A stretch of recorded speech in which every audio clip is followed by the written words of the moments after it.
Ian Chappel's grandfather, Victor Richardson, was captain of the Australian cricket team during the 1930s. Later, Vic Richardson was a commentator on the game. Vic, I think, was a pretty aggressive bloke by nature, and I've read a lot about him since having a bit to do with him. I unfortunately didn't have as much to do with him as I would have liked. And it's amazing, a lot of the things that I read about him, as soon as I read them, I think to myself, well, that would have been my reaction in that situation. And I know that any time when I'd come home, say, late on a Friday night before a club game, and if I'd had a few beers or something like that, Dad would grab me and say, "You're just like your damn grandfather," which used to upset Mum a bit. But I think there was a few similarities between Vic and myself. And the other thing that he told me was, he said, never, ever believe that anything you're doing in cricket is new. He said, it's just like fashion. He said, if you wear the suit for long enough, he said, it'll come back into fashion. If you hang on to it for long enough, it'll come back into fashion. He said, cricket tactics are very similar. He said, whatever you've tried has probably been tried before. It's just like the old wheel that keeps going round and round. Excellent shot. When World Series cricket started in 1977, it brought new crowds to the game and more money to the players. The traditional cricket crowd called it the pyjama game and criticised it for its coloured clothing and commercialism. But big cricket in Australia was born in commercialism. The first English 11 came to Australia in 1862, sponsored by Spears and Pond, a Melbourne catering business. 6 years later, Charles Lawrence, one of the members of the English 11, took 13 Aborigines from the Edenhope district in Victoria to play cricket in England. The Aboriginal team was coached by Tom Wills. His grandfather was a convict. In 1797, Edward Wills had been convicted of stealing £3 and sentenced to be hung. His sentence was reduced to transportation to the colony of New South Wales. He came to Australia on the ship Hillsborough with 300 convicts and 6 women, including his wife Sarah.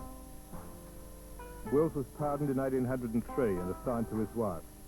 With her help, he became a successful merchant. They owned a store, a pub, a 40-foot sloop used in the sealskin trade, and a small farm west of Sydney. His grandson, Tom Wills, was sent to rugby school in England. Tom Wills was the leading cricketer in Australia when intercolonial cricket started in the 1850s. On a Sunday morning, I would practice every Sunday of the summer, or any day when it was warm, really. I would practice at Lynn Fuller's place, and that was from the time I was about 5 until 17. I'd bat probably for an hour and a half each of those Sunday mornings, and then when I wasn't batting, if there were other kids there, I'd be bowling to them. And that was on a Sunday. And then virtually every other day of the week, I was lucky in a lot of ways. We moved to a new area when I was 5 years of age, and there weren't any other kids the same age as me. So I didn't have any other kids to play Cowboys and Indians with. So what I used to do, I'd come home from school and I'd just throw the ball against the wall, and I would belt the ball up against the wall, and I would play test matches. And the amazing thing is that whatever I played, whether it was cricket, football or baseball, I would always broadcast the matches. I don't know whether I sort of had something in mind for later years or not, but so, really, I suppose the best way to sum it up was that I would have been playing sport any time that the sun was up. The first record of cricket being played in Australia is in the Sydney Gazette of January 1804. Regular club cricket was played in Sydney during the 1820s and 1830s. Cricket started in Hobart during the 1820s and in Adelaide during the 1830s.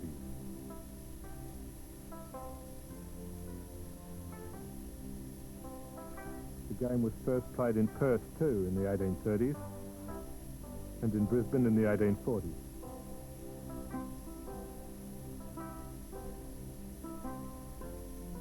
But the driving force of cricket in Australia were the free settlers of Melbourne.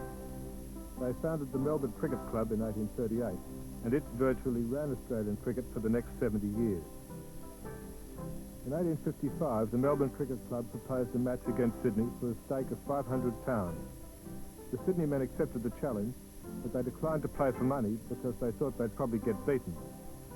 The match was played in Melbourne in March 1856. Sydney lost the toss. They were asked to bat, then refused to play. After much arguing, they were allowed to field first, which many of them did in bare feet or in socks without boots. Despite heavy betting against them, Sydney won by 3 wickets, and they won again in Sydney in 1857. But the next 3 intercolonial games were dominated by Tom Wills and won by the Melbourne team. Greg came along a little bit later, and there were other kids of about the same age as him, so he would play with them quite a bit in the early days.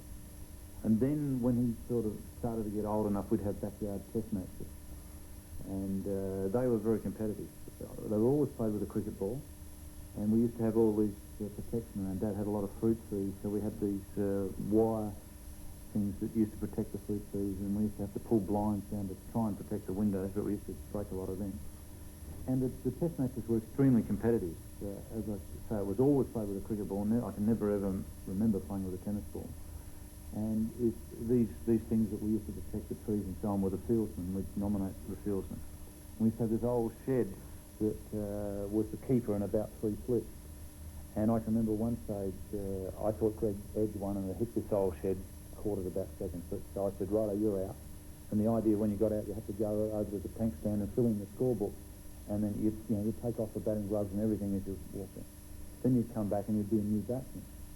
And I remember saying to Greg, that was out. No, I didn't hit it. And then we got into this tremendous argument about whether it was out or wasn't out.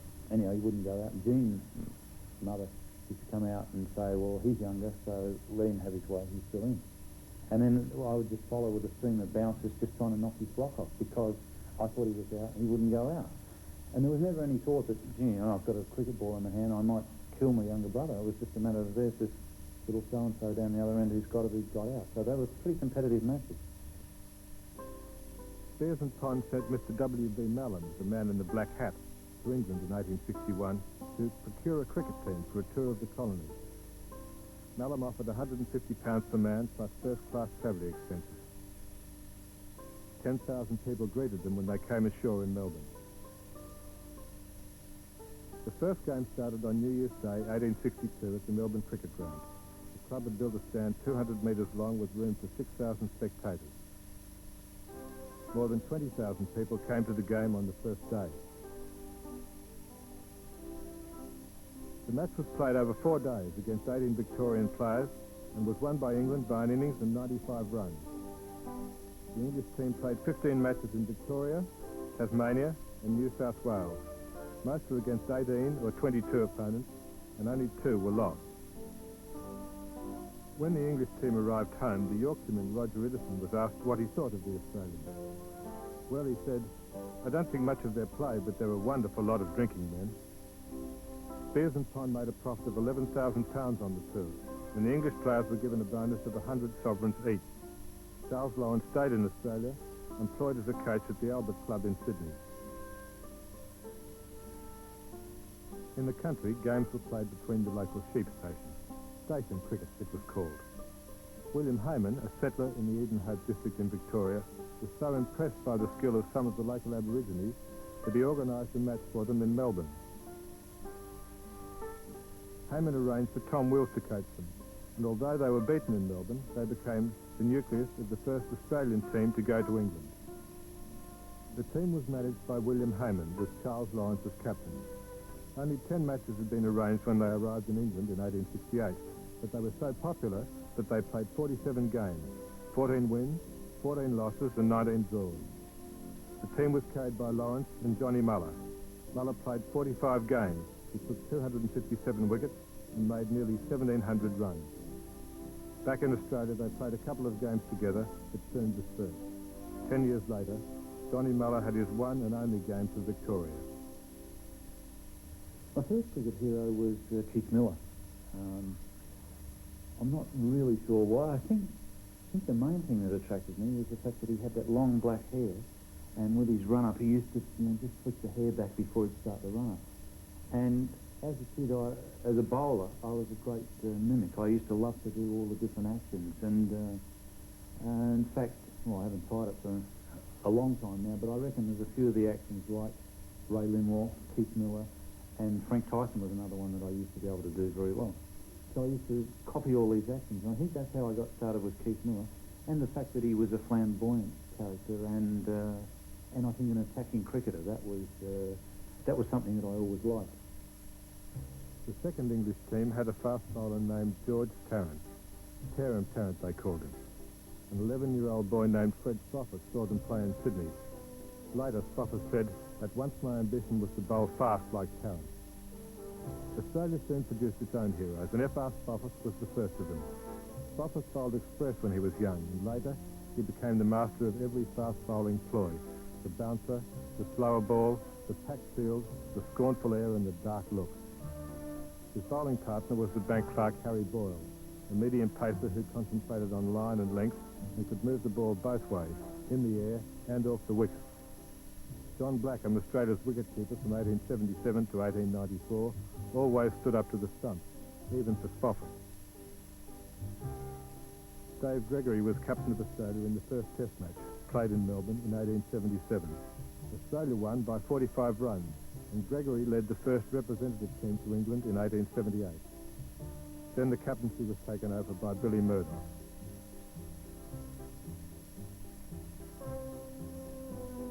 Tom Horan came from Ireland. When his playing days were over, he became a cricket writer.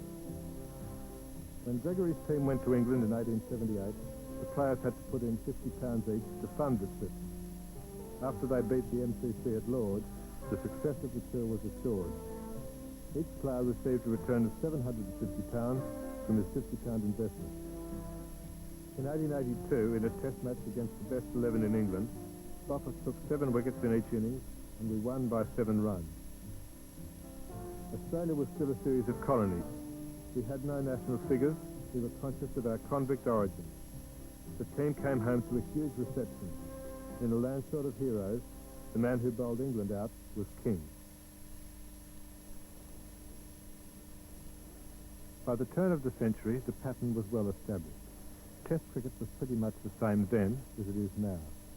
This was the golden age, with players whose names are still well known today. Joe Darling, Clem Hill, Warwick Armstrong,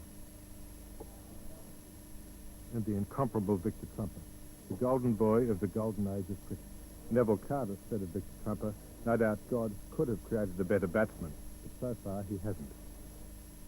Until 1905, most tours had been organised by the players themselves, often with the backing of the Melbourne Cricket Club. When the Australian Cricket Board was formed in 1905, there was a series of disputes between the players and the new administrators. Frank Laver went to England as player-manager of the 1905 team, and as manager again in 1909. The players wanted him as manager in 1912, but the board wouldn't have him. It got so heated that Clem Hill, who was the Australian captain, had a fist fight with one of his co-selectors at a meeting to pick the team for England. The board wouldn't back down, so 6 of Australia's best cricketers refused the tour in 1912. Hill and Trumper refused to go. So did Warwick Armstrong. And so did the fast bowler Tibby Cotter. In 1916, Cotter signed up as a stretcher bearer with the Australian Light Horse. He was killed in 1917 in a cavalry charge at Beersheba near Jerusalem. 60,000 Australians and more than 900,000 young Englishmen were killed in the war.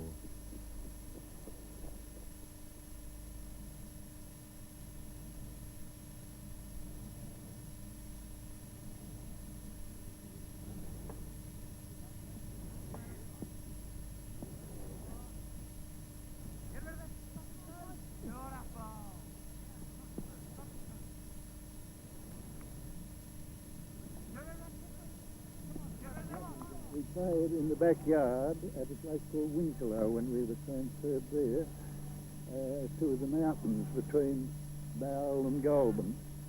And there I discovered that cricket was a real game, that I loved it. And I walked 7 miles there and back to go to attend the first match in which I was ever chosen. That was the Winslow Public School versus the Tallong Public School. And we walked it along the lower line, killing snakes as we went. Arthur Maley, the slow bowler, was my particular hero, whose deeds I followed very closely through the papers.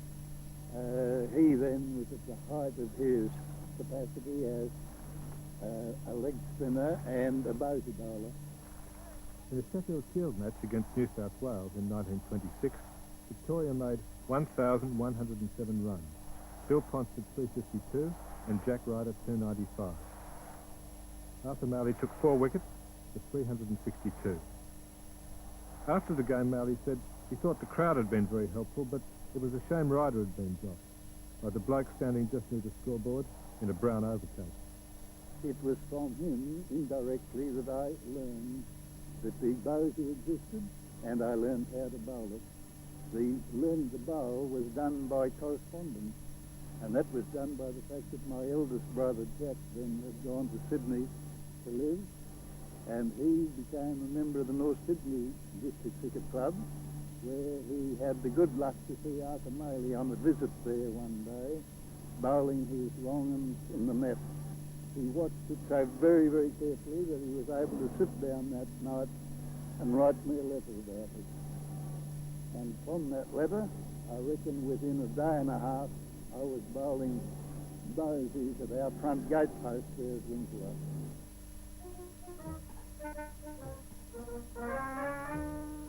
Australia won 12 of the first 15 tests played after the war, but England regained the Ashes in 1926 and held them easily in Australia when they won the first 4 tests of the 1928-29 series.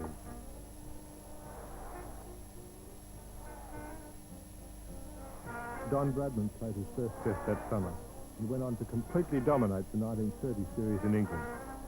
He made 974 runs in the test at an average of 139. Bradman's dominance was so complete that the English captain, Douglas Jardine, had to devise some new tactics. It was an experience that I will never forget. It happened here on this Sydney cricket ground on the Saturday morning of the first test of the 1932-33 series, known as the Bodyline series. And I walked out, I should say probably about 11:30, following on Larwood having just bowled Lyle Nagle first ball. I saw Nagle's bat hadn't come down from its full back thrust by the time the middle stump went hurtling. And I walked out to be met by my mate Stan McCabe, who was in 127, on way to his famous 187 not out, which was the greatest test innings I've ever seen played on this ground. And he met me halfway, and he said to me, "Don't worry, Tiger, he won't bowl a bouncer at you." And I had enough intelligence to say to him, "I know he won't waste one." So I went down that bottom end down there. I took block as if I really meant to stand up and give him Larry Dooley. I had a good look at the field, which is what every batsman does who wants to look like a batsman. And then this little bloke came running in from the distance. I sailed it all. He was about 5'8". He had a chest on him as big as the village blacksmith. And I thought as he came up, now, Billy Woodfall, my boss said to me, "Whatever you do, don't get hit." And I thought, that's pretty good, that's reassuring. But as he came up, I thought, now, my mate down the other end, I better do the right thing by him. I got in behind my bat, and I thought the ball hit the middle of it before Larwood had let it go. So I looked down at Stan, I just shook my head, and he nodded. And from that time onward, I took a very advantageous step to the rear every time that I faced Larwood afterwards. The feeling in the dressing room when a man went out to face up in that time, when it wasn't just a bouncer like you see nowadays. It was a bouncer with intent. By that I mean that the field was placed in all the positions which made it impossible for a man to use his bat to his own advantage. So all you had to do was to get out of the way of it, or duck, or do what you could. And the law of averages set in each man's mind. Knew there would come a time when you didn't just quite make it.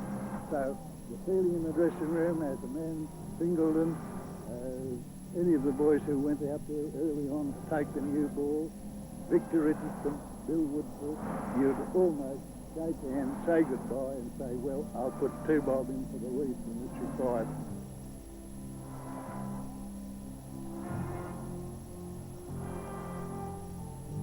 Bradman still averaged more than 50, but England went home with the Ashes.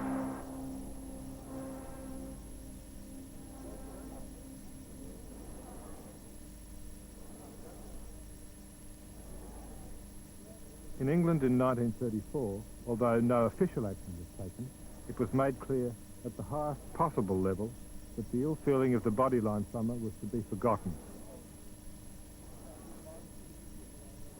Mr. Summers is the Secretary of State for the Dominion, and he is officially in charge, especially of our most valued visitors from Australia and the other dominions. But as Dominion Secretary, I'm strictly in charge. Body line fall in, Prime Minister tried to talk about it. But God, the only game of cricket that he knows is marbles. 4 years ago, I had the privilege and the honor of answering for toast in a similar function. And on that occasion, spread round the tables were a number of ashtrays. Inscribed upon the ashtrays, we come for the ashes. About a fortnight after that function, the Journalist Institute, I understand, received a bill for 52 ashtrays. Ladies and gentlemen, there were only about 18 Australians in the party. Australia won the first test. Early in the tour, the batting was carried by Woodfull and Ponsford.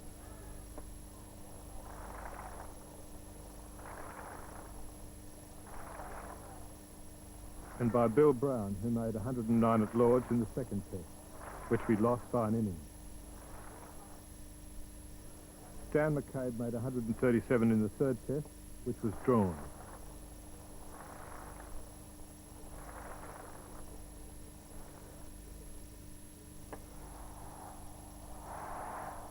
Bradman found his form in the fourth test at Leeds, where he made 304, and he followed this with 244 in the final test at the Oval.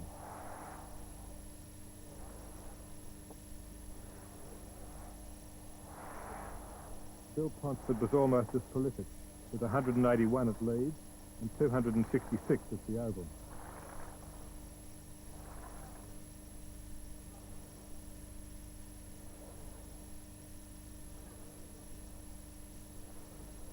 O'Reilly and Grimmett took 53 of the 65 English wickets to fall in the test.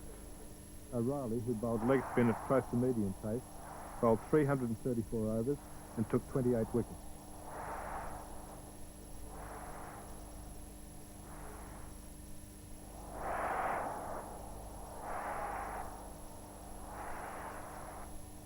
Clary Grimmett bowled 396 overs in the test and took 25 wickets. He was the greatest mechanical machine I've ever seen bowling leg spinners.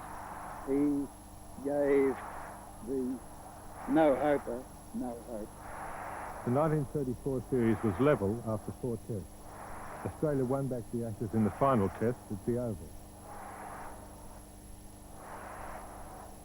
Vic Richardson captained the Australian team in South Africa in 1935-36. Back in Australia in 36-37, Don Bradman took over the captaincy. Australia won the series after losing the first 2 tests when they were caught on wet wickets in Brisbane and Sydney. The famous barracker Yabba was still in full cry. Can I go in with an umbrella? Oh, for a strong arm and a walking stick.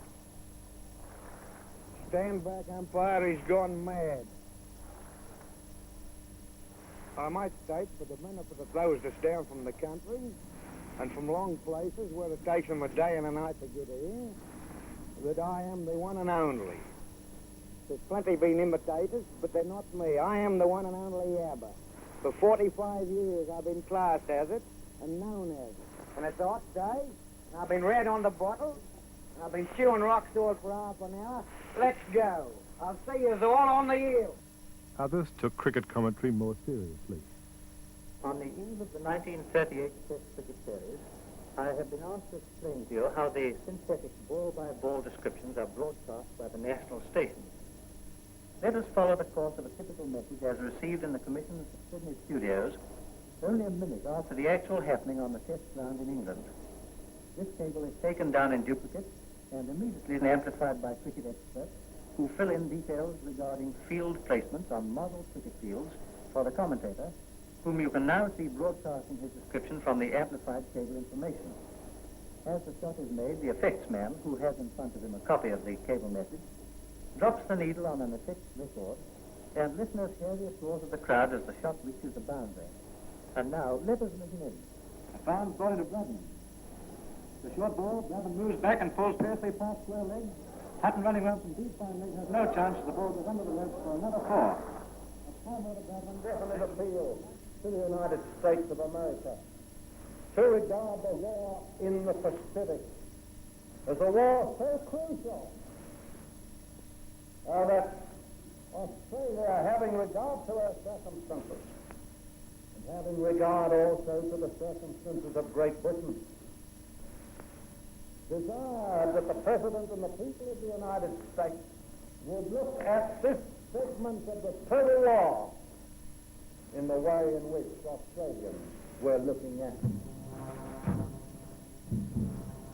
When the Japanese came into the war, I was still at school, and there was a fear that we would get bombed in Sydney. I was called up, first of all, joined the AOS. I was up in New Guinea for about 3 years.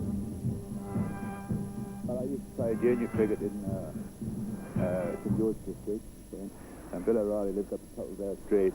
I think his number was about 84 or something, and our number was 57, so it wasn't too far apart. And every day he came home from work, which was a schoolmaster, he passed our corner where we played cricket. And every time he was coming to sing out, and we put the wickets out, and I'd start the bowl.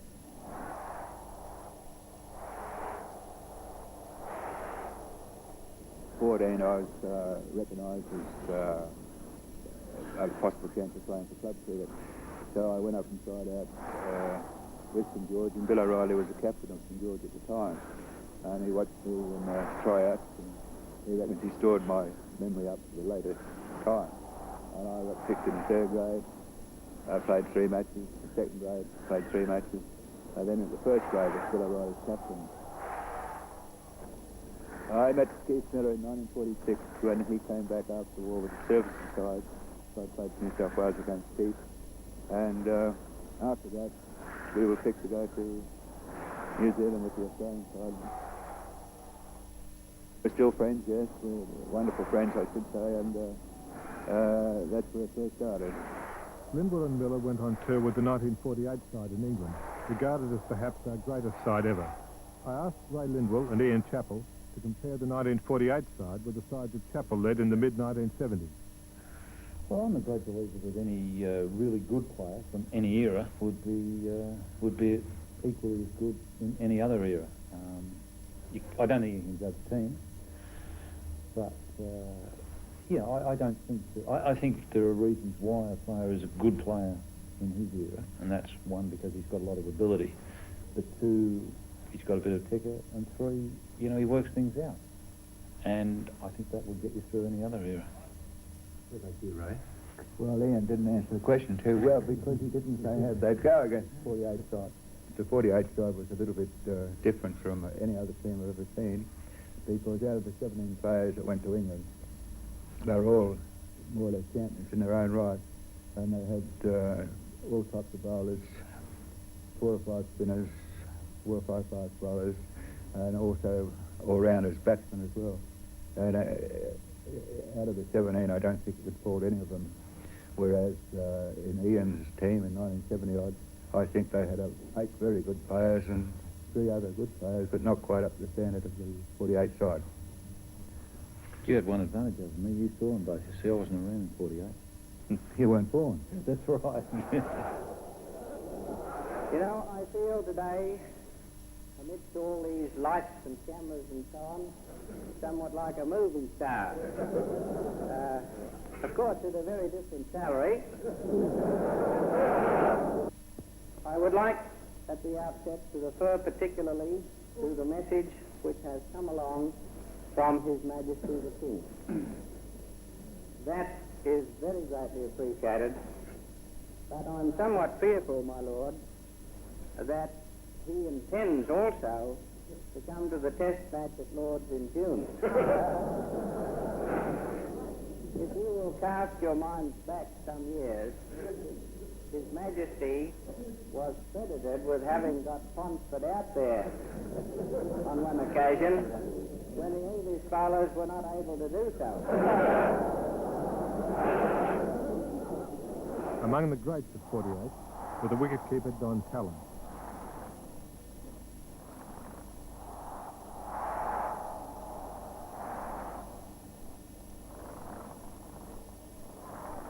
And Sid Barnes, one of the real characters of Australian cricket.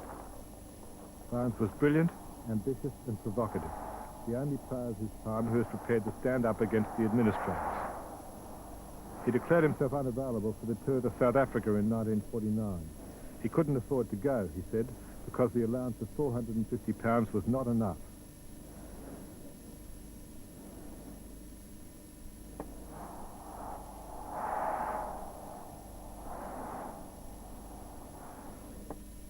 The salary was very poor. We went away in the 48 tour.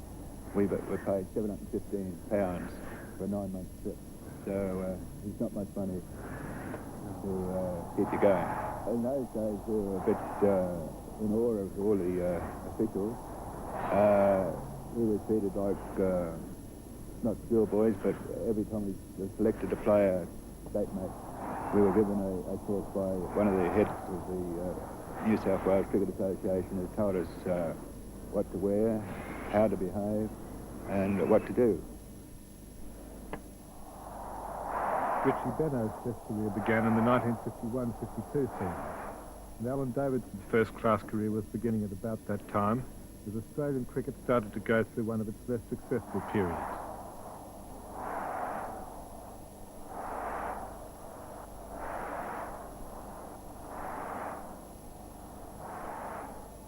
Ian Hassett put himself on the bowl. Australia lost the Ashes in England in 1953. The Australian captain, Lindsay Hassett, took the loss with his usual good grace.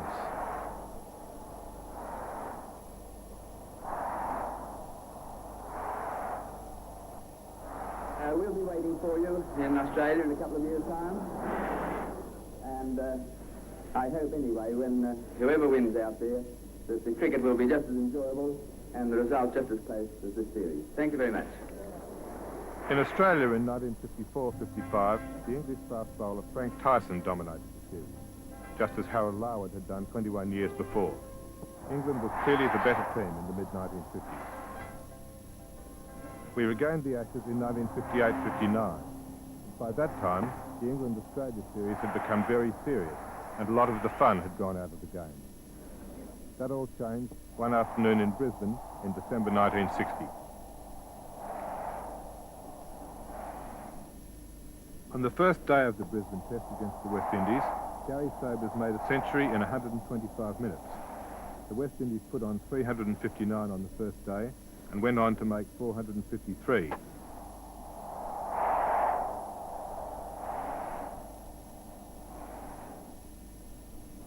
Australia replied with 505, including 181 from Norman O'Neill.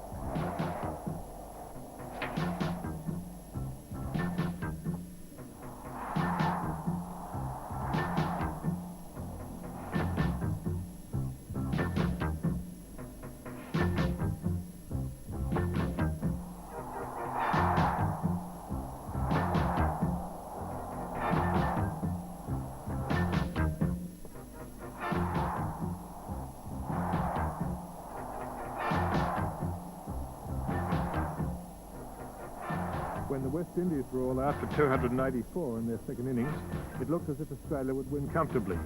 But we lost 6 wickets for only 92.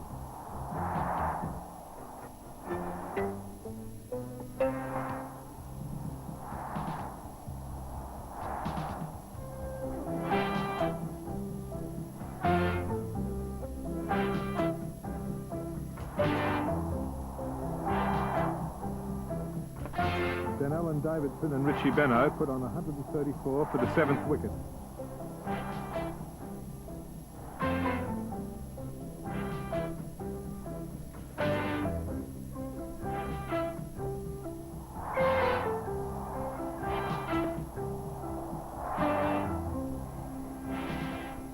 Only 7 runs were needed with 4 wickets standing when Davidson was run out. Then came the most exciting over in cricket's history. They're going to run for anything. They sprint home for a single, and it's 5 to win. Back now with Paul for the second ball. Benno's next, and he's out. Put by Alexander. The 8th Australian wicket has fallen.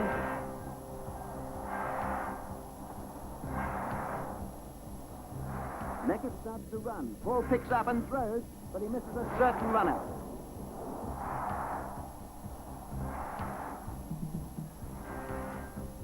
Ralph swings, the ball goes high in the air. Paul races across and he drops the ball.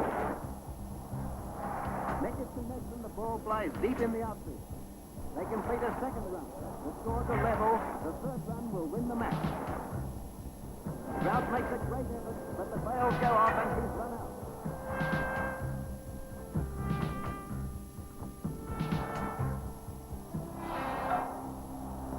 Sir Donald, do you think the tremendous success of the West Indies tour is a sign of renewed interest in cricket?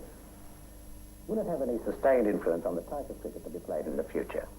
Yes, Vic, I do. I certainly hope so.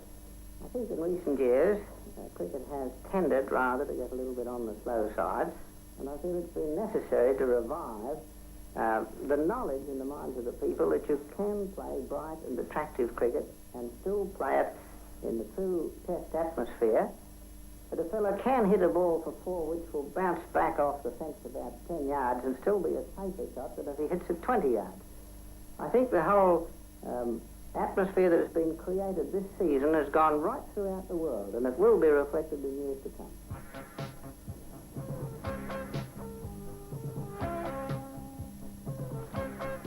The change was a long time coming.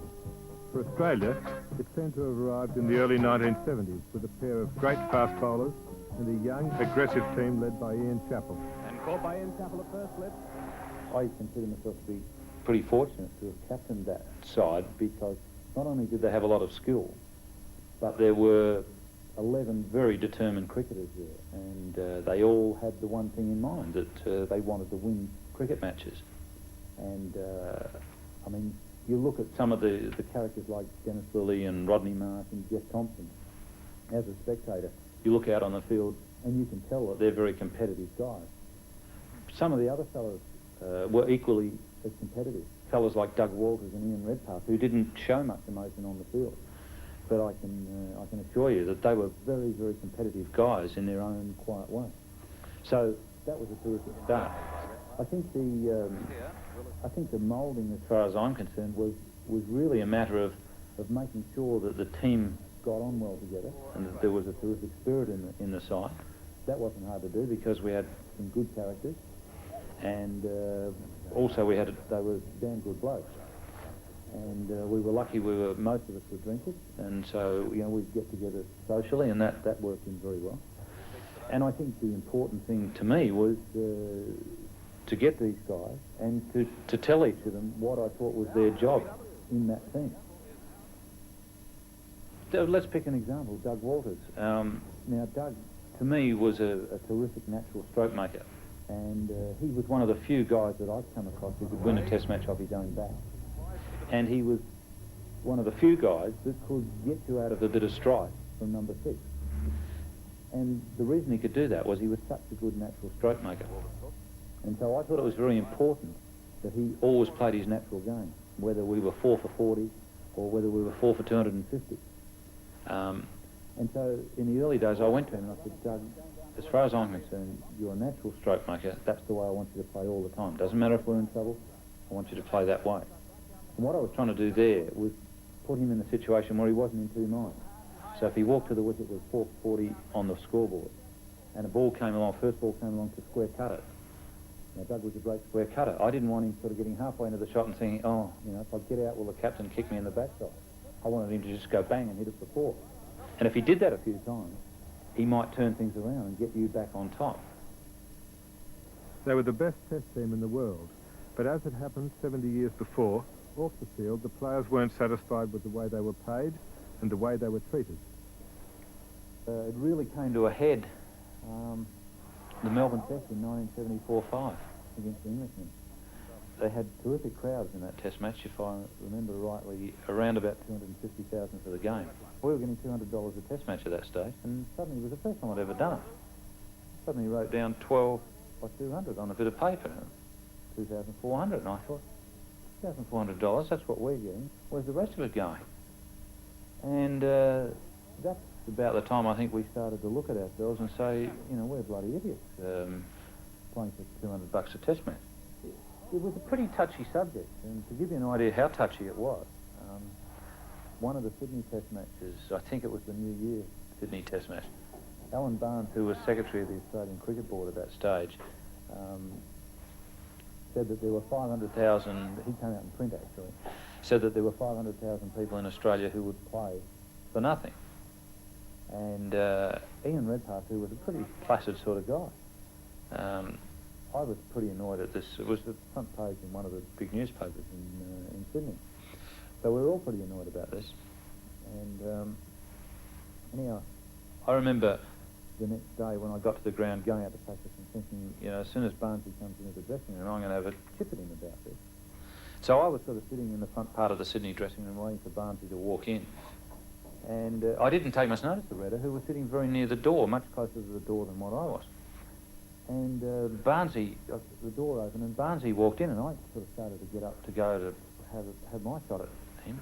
And the next thing I know, Redder's just got him by the scruff of the neck.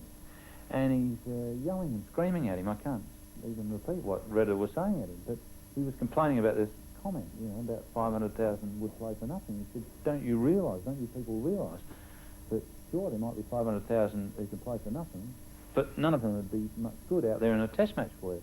The guys that are playing because they're the best in Australia, and they should be paid accordingly. And so I just sat back down. I thought, well, I don't have to say anything. Redders is getting this point across rather well. So it was a very touchy subject, and most of the guys were touchy about it. From memory, I would say that Dennis was probably more touchy than anyone else about it. And I think that probably had something to do with the fact that he had his back problems. And I got the feeling that in 74-5, when he'd just come back from his back problems, that Dennis felt that every Test match might be his last one. I was in the fortunate position of being paid from work as well. So it wasn't as great a problem as with a guy like Dennis Ulley, who wasn't getting paid. And so Ian Redpath was another one who had a problem. In 1975, he couldn't go on that World Cup tour because he had an antique business at that stage, and he just couldn't afford the time away. The result was that the world of cricket split in two. Well, I think it basically started with Dennis Ulley. Dennis was being managed at that stage by Austin Robertson and John Cornell. And I think Dennis, as I say, he was the one who, more than anybody else, who had a bit of a bee in his bonnet about money, and I've already explained the reason why. And I think one night he was complaining about the lack of money, and also it was a bit more than lack of money. It was our lack of involvement. I mean, we were never asked about things involved with the playing of the game of cricket, and we thought we did know a little bit about it. So when Dennis complained, I think John Cornell sat down with Austin and said, well, what can we do about it? And that's really where World Series cricket developed.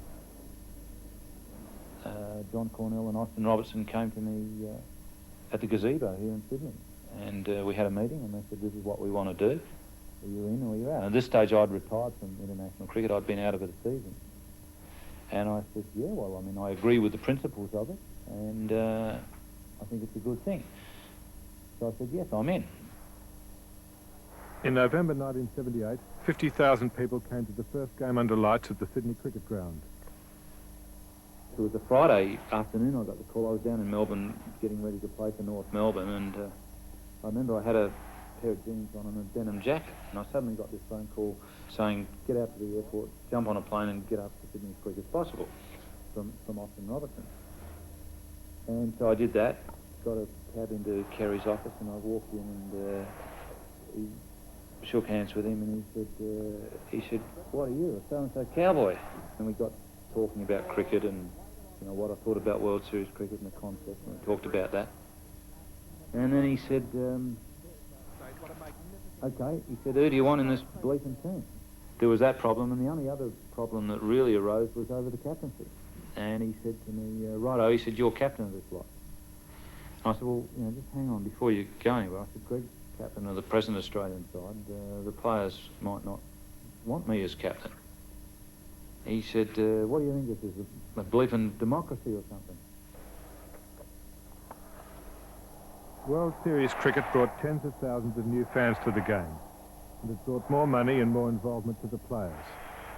It was probably the closest thing to a democracy that cricket in Australia had seen since the turn of the century. Ian Chappel was my hero. Like when we used to play on the back veranda on the farm, I was always the one with the bat in the hand, and I was always Ian Chappel. And then if I got out, then I'd become Greg Chappel. And then if I got out, I'd become Doug Walters. Sort of just go down the team. But I think Ian Chappel was my number one. I always tried to sort of make the big movement back like he used to, and try to copy everything he did. He used to rush home from school and run in and watch the field games and the test matches on TV, and I think it's always been a goal to play for Australia. It's disappointing playing at the moment and not winning. That's difficult. It's sort of disappointing, but I think just wearing the green baggy cap means a lot.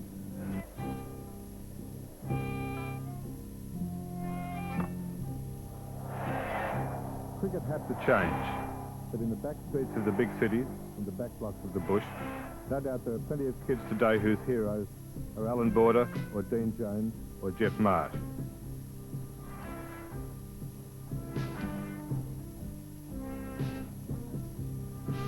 Let's hope they remember Dennis Billy and Jeff Thompson too, and they try to copy the spin bowlers who've played a big part in our recent Test victories.